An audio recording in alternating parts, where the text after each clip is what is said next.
You have to start somewhere, right? That was the genesis. So your kitchen. My kitchen.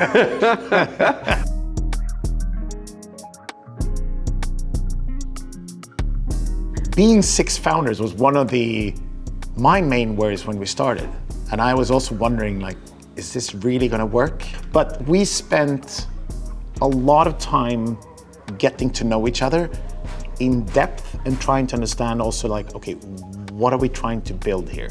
And I think that we really aligned in so many ways, and also that we wanted to build something big. But I truly believe that that's also one of the reasons why we've succeeded to get it this big. That it's never been my company, it's been our company. Yeah. And ours here includes some of the key people, the early hires that were, really part of building this company. So massive respect for how they also contributed to our success and building and scaling the company. I mean, if you go really early, we're friends from uni. So we've known each other since '94, which is a scary long time. And Mblox was an early pioneer in the SMS market. All of us worked there for a number of years. And I don't think we would have been here today if that hadn't happened. That was kind of the university for sort SMS. of for SMS, yeah. Exactly. And then, 2008, we collectively felt that the big players in that industry at the time, Mblox included, did not focus on this market. Meaning, we felt that there is an opportunity to be successful with a totally SMS-focused business. And that was an open market. There was a need, and nobody was actually professionally catering that market. And also, from the customer side, blue chip enterprises didn't use messaging back then. That's also messaging was used to market and to deliver kind of, mobile bling. So ringtones, screensavers. This was before, the iPhone or the smartphone came.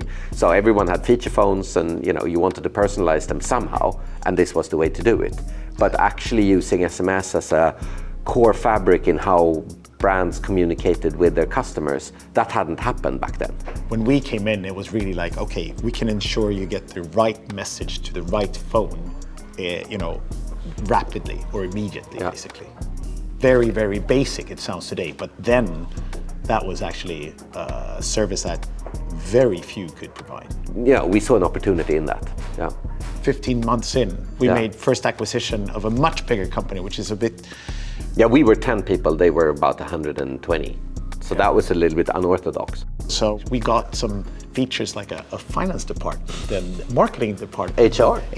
So we could piggyback off that. Didn't have to spend so much energy building kind of organizational structure and backbone. That also helped accelerate our journey because we could then focus 100% on just growing the business. So they even have an office. They had 2 floors in a skyscraper. That was... different. Yeah, different. There's a lot of opportunities that have been internal team that has been pointing, this company is great. Yeah. We should look at them much closer. Doing acquisitions as call it sort of European US company that we were at the time, moving into Latin America, into India, it's hard. Many companies fail, but having the relationship with these companies sort of prior and working with them, trusting the management, knowing these are good companies with good people, that I think also means that you can trust, actually this will be good. It's not just that we're really good and knowledgeable, but we have such a good team that want to do the right thing for the company, that this could be good for Sinch.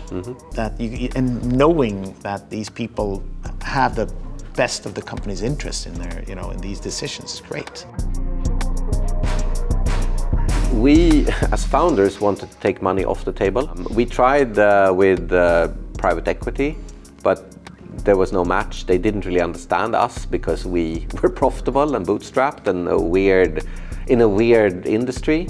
So we never kind of saw eye to eye on valuations, and they always wanted preferences. And we were profitable, so why would we give preferences So there is not a good match. For us then the second choice was to IPO. Personally for us and the other founders, that was nice because we could take money off the table with no strings attached. But also then it was good for the company because it created a currency in the shape of our valuation was higher from a multiples perspective than our unlisted peers. Plus being listed meant we could also borrow money from banks.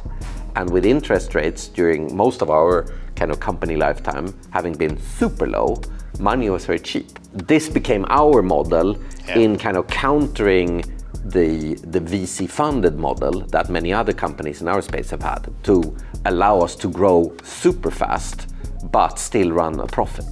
So we've created cash flow, borrowed money, paid off the loans, acquired companies and grown that way instead of, you know, having a lot of VC funding and growing organically. So it's a totally different financial model. But this today means with, you know, recession and inflation, we have a very, very strong cash flow. We're the most profitable in our space by, you know, a country mile. And that's very strong now when all of a sudden money costs money and there is no new funding to be had. So in a way, we were built for a recession. But it was also quite scary when you, at some point, after a few years, you start realizing this is actually worth quite a lot of money. And you start becoming a bit careful. And I think we all realized that actually exiting a bit, we had to do that to do the right thing for the company, to continue to be aggressive and not protecting our own, call it our own wealth, rather doing the right thing for the company. And when we IPO'd, I remember I was at least surprised that we almost had to sell half of our ownership, which was a bit, or not a bit, it was too much. We didn't want to exit that much. And then the M-Blocks opportunity came. Exactly, I mean, we IPO'd in October and then in May, we acquired M-Blocks.